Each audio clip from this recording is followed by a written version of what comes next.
Ralph said yesterday in one of his tours that we have this building that's 40,000 square meters on 2 levels. So that gives us more or less 80,000 square meters of operating space in this building. And then we have another 40,000 on 2 levels that will be in the new building. And to simplify this, as I'll come on to touching on 1 or 2 slides on Leipzig later, for those of you who are health fanatics, if you want to run around Leipzig twice today, you would have done 5 kilometers. So the building is 1 kilometer long, half across and 1 up. So you go around it twice and you've just done 5K. So this is how we look.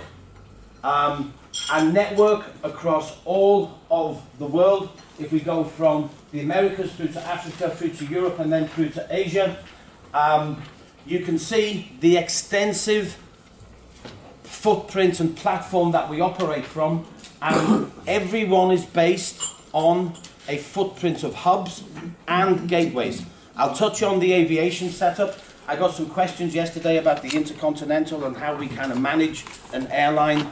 And our airline, we call it a virtual airline. It's made up from different components, and there are reasons as to why. But this gives you an idea of where our top 50 locations are worldwide. And you can see that every single one of them is positioned to be able to connect the network at the quickest and fastest way possible. So here's what we use as a network.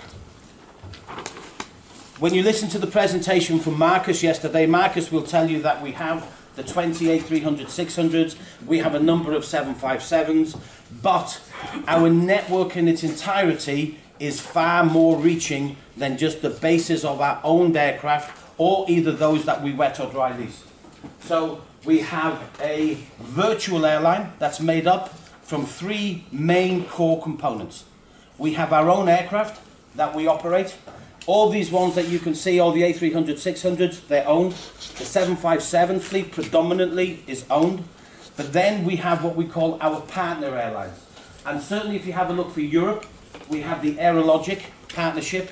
That's where we run the 777s. The 777s are owned aircraft on the joint venture between ourselves and Lufthansa. And we used this thing yesterday when we were talking about some of these smaller aircraft on the wide bodies, even on the A360s. Or on the 757s, how far do they fly, how much are they in the air for? Traditionally they're in the air for no more than between 4 to 8 hours a night, which means we generally will purchase aircraft that are what we call mid-life. They'll be 10 to 15 years old and then we'll get maybe another 20 years out of them. These aircraft that we have, the Aerologic, they're now kind of 5 or 6 years old, but when we procured them they were brand new 777s. Yeah.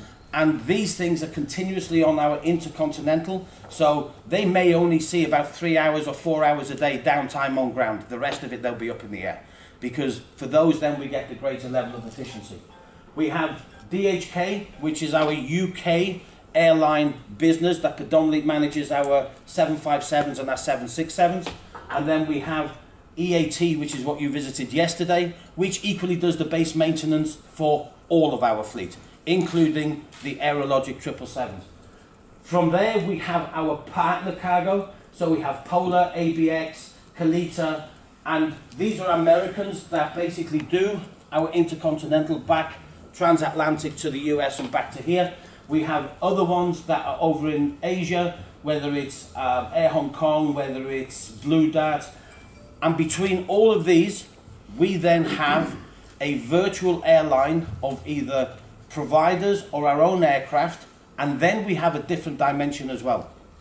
We also have extensive relationships with a number of the passenger airlines where we have block space agreements or we have capacity on a number of their flights, which basically means between having our own fleet, between having the services that we have with our partner airlines, and then the commercial air uplift that we have the capability to reach the smallest markets in the quickest amount of time.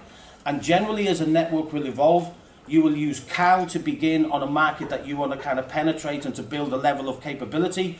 As that grows and you get critical mass, we then get to a position where we make a decision that we put our own aircraft, and then we keep building the network in that way. Why? 1, we get the speed, and 2, we can do it by managing our cost and managing the network so it's efficient. This gives you a flavour for our intercontinental network. Today, at this present time, before we get into the winter timetable, which kicks off at the end of October, we have 32, 33 daily intercontinental flights that go across the world every day. Included in this are 2 round-the-world flights. So we have 2 aircraft, and what they do is they go in different directions around the world, so they don't stop, and they go Hong Kong, Los Angeles, Leipzig, Hong Kong, and then the other way around. So we have those round-the-world flights from the winter timetable of this year. Because we're seeing changing in our markets and our dynamics in terms of growth, we're now looking at what we can do in terms of maybe looking at a US capability out of Italy, maybe looking at what we can do out of Shenzhen, rather than putting stuff from the Pearl River Delta into Hong Kong, that we can then move straight out from that part of Asia into Europe.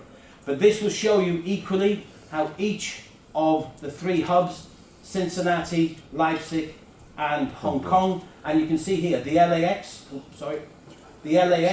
which then comes through into Hong Kong and then comes back into Leipzig. That's one of the round-the-world flights that we operate.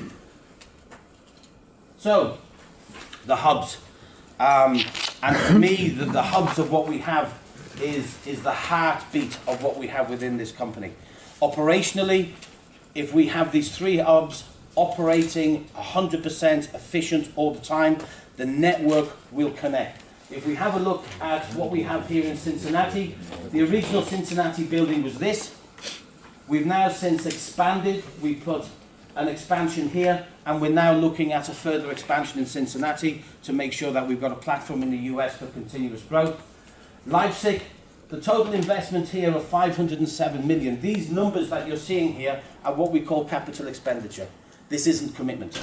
The commitment in terms of the length of the time that we expect to be here in Leipzig, if we have a look at just the new building that we've got there, the commitment is 440 million.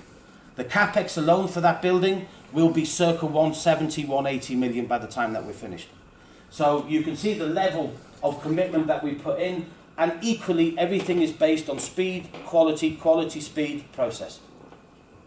Then we have Hong Kong. For those of you who know Hong Kong and the airport in Hong Kong is generally known as a congested airport, right? Whether that's slots, because they're slot restricted, and equally ability to expand around. So since this, in the last years, we opened the North Asian hub, and now we're looking at, we already have opened Shenzhen, and we're looking at what we can do to expand. We're taking a lot more volume from Pearl River Delta into Shenzhen, and that will naturally for us become our next level of capability into Asia, so we can continue seeing that growth coming from the team out there. So, Europe. This is my favourite slide when we do any of this, because I know everybody will kind of go, where's Romania? What flights do we have? Cluj, Timișoara? Where's Hungary? What do we have going into Budapest? The complexity that exists with this in terms of managing it as the volumes are growing is immense. We review this network on a monthly basis. We make tactical movements on a daily or weekly basis, but the structural elements we only make monthly. Why? Because we need to have a firm baseline to make sure that the network has some level and foundation of solidity, but then we still retain the flexibility to be able to respond to network and customer needs. So, Leipzig. This is the original building here. And if we have a look at this 507 million, which has evolved over a number of years, the first piece here was some 300 million of capex. More expensive than the second piece, was fairly simple because the infrastructure wasn't here at all. So everything that had to be put in here, power cables, everything else for what you see around you, including the ramp, gave us that first level of investment of about 300 million. We then put this in, which is the ULD stacker. And we put this in very simply, again, for reasons of quality, because the business was growing to such a degree we would have 2 ramp stands out here taken up by some 600 ULDs.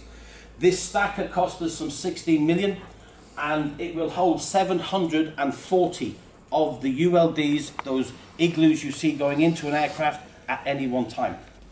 So then we came on to building this building.